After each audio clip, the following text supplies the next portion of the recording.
안녕하세요. 제 채널은 누구나 최대한 찾을 수 있는 데이터를 말씀드리면서 공시학기 팩터를 통해 투자 아이디어를 찾아온 테린이 아빠입니다.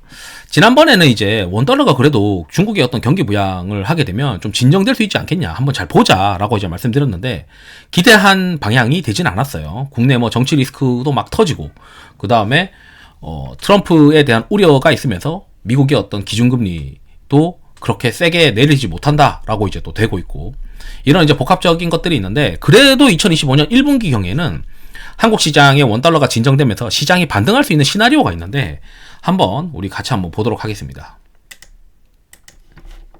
첫 번째 시나리오는 중국의 경기 부양이고, 2025년 3월쯤 되면은 양회가 이제 본격적으로 됩니다. 주식시장은 아마 2월부터 중국의 양회가 기대되면서 중국의 경기 부양, 그리고 한 3조 위안 규모의 특별국채가 발행되는 걸 막 기대를 할 거예요.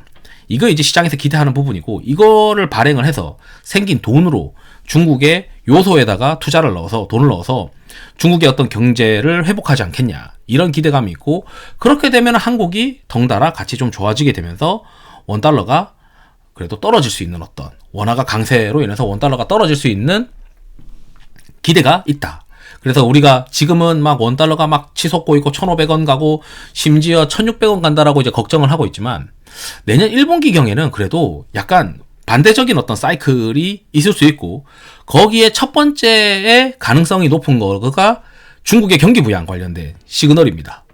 그리고 두 번째가 있어요. 두 번째가 또 뭐가 있냐면, 한국의 어떤 정치 리스크가 원달러를 끌어올렸다라고 이제 우리는 알고 있고, 이게 윤석열 대통령의 탄핵소추안 가결이 되고 났을 때, 이게 이제 시장에서 이제 어떻게 될 거냐, 시장에서 이제 바라봤을 때 새로운 어떤 대통령 후보들이 등장하게 되면서, 그리고 본인들의 어떤 공약이나 이런 것들이 시장에 노출이 되고, 거기에 따라 이제 뭐 4월이든 5월, 6월 대선이든 간에 이 시장이 정치적 안정성을 기대하고, 야, 이러한 새로운 어떤 대통령이 뭐 나타나게 되면 국내 시장이 이렇게 되겠구나 라고 하면서 뭔가 시계 제로에서 그래도 뭔가 방향이 보이게 되면서 투자자들이 들어오지 않겠냐, 이런 생각들이 들거든요. 그래서 외국인 입장에서는 결국 원달러가 안정화되고 원달러가 떨어질 수 있는 가능성이 있을 때 본격적으로 돈을 들고 들어올 가능성이 전 있는데, 첫 번째 경기 부양, 중국의 경기 부양, 두 번째는 정치적 어떤 이벤트,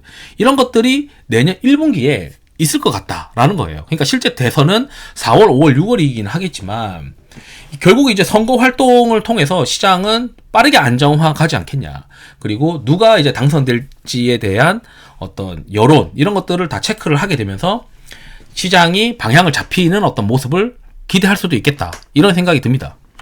그 다음 마지막 시나리오는 트럼프 정책에 대해서 우리가 너무 우려한 거 아니냐, 이런 생각이 있거든요.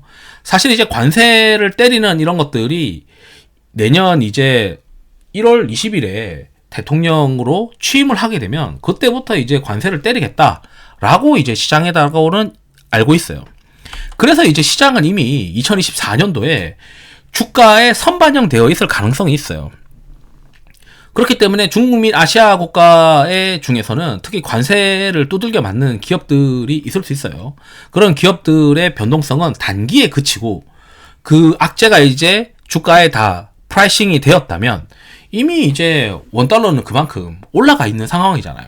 그 다음부터는 이제 악재는 다 소멸되었고, 악재는 이미 다 주가에 다 반영되었고, 그 다음부터는 뭐 중국이나 또는 아시아 국가들의 경기 부양책, 한국 같은 경우도 이제 금리를 낮추겠다라고 이제 하면서 사실 경기 부양을 하는 그런 얘기들이 있을 것이고, 새로운 대통령들이, 대통령 후보들이 막 등장하게 되면서 경기를 어떻게 하겠다, 이런 이제 기대감들이 있을 수도 있고, 그러면서 이제 제가 봤을 때는 중국도 그 관세에 대한 우려가 어느 정도 반영이 되고, 시장에서는 야, 이거 트럼프가 생각했던 것보다는 이미 시장에 녹아져 있구나, 트럼프의 우려가 이미 시장에 녹아져 있고, 이거 생각보다는 예를 들어 뭐 IRA 법안이나 이런 것들도 봤을 때 생각보다 타격이 덜하네 라고 이제 생각이 들면, 그때부터는 이제 갑자기 이제 2025년 1분기에 전기차나 이런 것들도 2024년도에 엄청난 피해를 입었지만 갑자기 이제 반대 사이클이 될 수도 있는 거거든요.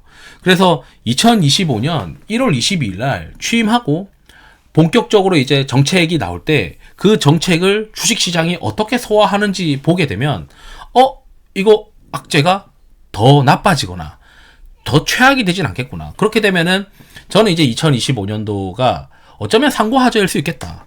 한국 시장 같은 경우는 최악을 벗어나고 정치 리스크도 해소되고 트럼프 우려도 어느 정도 주가에다 반영이 됐다 보니까 한번 리바운드를 하고 난 다음에 이제 5월, 6월, 7월 되면서 트럼프의 정책이 뭐 물가를 정말 자극하게 된다면은 2025년도는 상고하저일 가능성이 높아 보입니다. 그렇지만 일단 지금 시장은 우리가 봤을 때 너무 이제 많이 빠져 있으니 2025년 1분기에는 뭔가 기회가 될 수 있지 않을까?